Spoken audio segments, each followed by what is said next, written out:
एक और बड़ी खबर आ रही है। फुल फ्रेम दिखाइए वो बड़ी खबर भी। सऊदी अरब ने ईरान हमलों की कड़ी निंदा की है। तो चलिए अब यूएई के बाद सऊदी अरब भी आ गया उनमें, जो कह रहे हैं कि ईरान ने जो किया वो गलत किया है।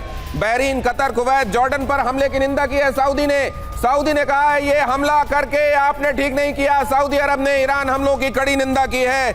और यही अभी सुमेरा कह रही थी कि ये तमाम देश ऐसे हैं जो ये समझते हैं कि ईरान का इस जगह पर होना उनके लिए एक बड़ी मुसीबत का सबब है और आने वाले दिनों में यहाँ सत्ता परिवर्तन होना चाहिए और आने वाले दिनों में यहाँ वैसी सरकार होनी चाहिए जो उनके लिए मुस्तकिल चैलेंज न बनी रहे और इस इलाके को खतरे में न डाले। यहाँ बहरीन, कतर, कुवैत, जॉर्डन पर हमले की निंदा सऊदी की तरफ से की गई है और कहा गया है कि इन जगहों को निशाना बनाना ठीक नहीं है। आप इजराइल को हमले में लेते तो शायद समझ में आता, अमेरिकियों को आप निशाने पर लेते, लेकिन हमारी धरती पर जो बेसेस हैं उस बहाने आपने हमको भी टारगेट किया, ये कहा जा रहा है। जी हाँ, लेकिन क्योंकि यहाँ पर अमेरिका के बेस मौजूद हैं और यहीं से अमेरिका अटैक करेगा ईरान पर। ईरान के पास तो यही विकल्प है और उसके पास जो शक्ति है वो मिसाइल पावर की ही शक्ति है, तो वो अपनी मिसाइलों का इस्तेमाल कर रहा है और वो ऑल आउट वॉर में जाने से पहले यही संदेश ईरान का है कि वो जो उसके पास शक्ति है उसका इस्तेमाल कर नुकसान पहुंचाएगा, ज़्यादा से ज़्यादा नुकसान पहुंचाएगा अमेरिका को। और अमेरिका को, क्योंकि अमेरिका इन देशों को ये सुरक्षा का भरोसा देता है कि क्योंकि अमेरिका के बेस यहाँ मौजूद हैं, आप सुरक्षित हैं। अमेरिका के बेस वहाँ मौजूद होने से अगर उन पर हमले होंगे तो अमेरिका के लिए वो मुश्किल हो जाता है और इस वजह से भी ये हमले किए गए हैं ताकि संदेश जाए कि अमेरिका और इजराइल अगर ईरान के साथ युद्ध करेंगे तो पूरे इलाके को ये प्रभावित करेगा, बाकी जगह बिजनेस एज यूजुअल नहीं चल सकता है। ईरान ये संदेश देना चाहता है। ईरान ये बताना चाह रहा है कि उसके ऊपर जहां जहां से हमले होंगे वो बेशक हमारे साथ उम्मा की छतरी शेयर करते हो, लेकिन हम उनको छोड़ेंगे नहीं क्योंकि ये हमारे अस्तित्व का सवाल है। ईरान ने इन जगहों पर हमला करके ये संदेश दे दिया है। और ये भी देखिए, ये सब तब हो रहा है जब अभी सुमेरा रमजान चल रहा है। जी हाँ, रमजान के दौरान ये सब हो रहा है।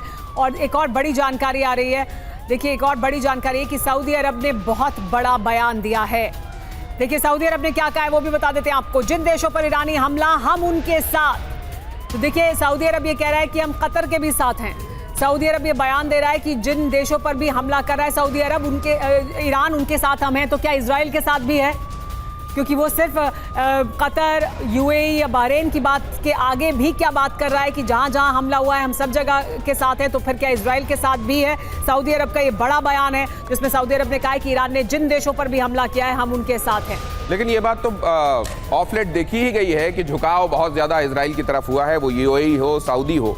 तो अब ये बयान एक तरीके से हाँ महत्व तो रखता है कि आप क्या सीधे सीधे वो जो ज़ायनिस्ट ताकतें, ये वाले जो स्टेटमेंट दिए जाते हैं कि आप उस स्टेटमेंट के भी साथ हैं। लेकिन दूसरी तरफ अब इंक्लिनेशन बढ़ गया है इन देशों का इजराइल की तरफ, इससे भी आप इनकार नहीं कर सकते और इसके बहुत ज़्यादा निहितार्थ हैं। जैसा मैं आपसे कह रहा था कि ये अब एक पूरे क्षेत्रीय अस्थिरता को जन्म देने वाला मामला हो गया, युद्ध हो गया। दूसरे ये भी देखिए कि उधर पाकिस्तान और अफगानिस्तान चल ही रहा है और अफगानिस्तान की सीमा ईरान से मिलती जुलती है। आप ये भी समझिए कि ईरान का जो पूर्वी हिस्सा है वो पाकिस्तान से, बलूचिस्तान से जुड़ता है। तो आप ये भी समझ लीजिए कि इस समय जो हमले ज्यादातर हो रहे हैं वो पूर्वी हिस्से में नहीं हो रहे हैं। तो एक बड़ा हिस्सा वो होगा जो ये समझ सकता है कि अगर हमको और ज्यादा सुरक्षित बनाना है तो हमको उस पार जाना चाहिए। जी हाँ बिल्कुल, और ये कोशिश भी होगी।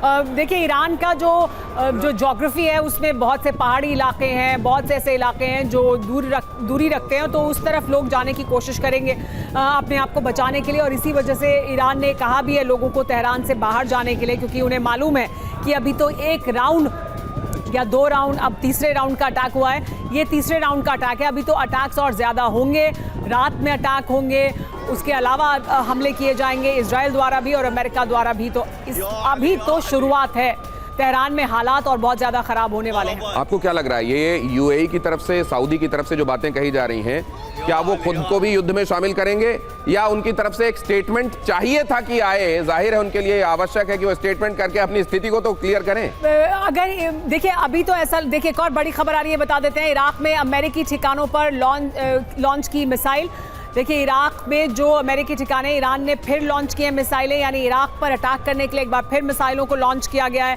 इराक ही नहीं, बाकी टारगेट्स को भी अटैक करने के लिए ईरान ने मिसाइलों को लॉन्च किया है।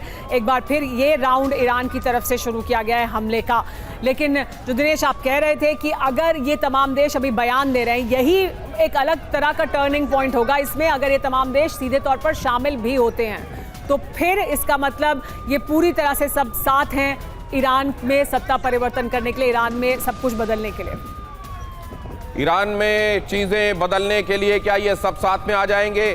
क्या ये वाकई एक ऐसी कॉल है जिसमें खुद ईरान के अंदर रहने वाले नागरिकों से लेकर उसके आस पड़ोस के तमाम देशों से लेकर इजराइल और अमेरिका एक जैसी लाइन पर सोच रहे हैं, या ये जो अंदाजा है ये बहुत मामलों में अलग भी है? और अब फुल एंड फाइनल के साथ वो अकाउंट देखिए जिसका आप कर रहे हैं इंतजार, और आज आप सबको फुल एंड फाइनल के आज के एडिशन का इंतजार होगा। तो लीजिए, निशांत आ गए, ओवर टू यू निशांत।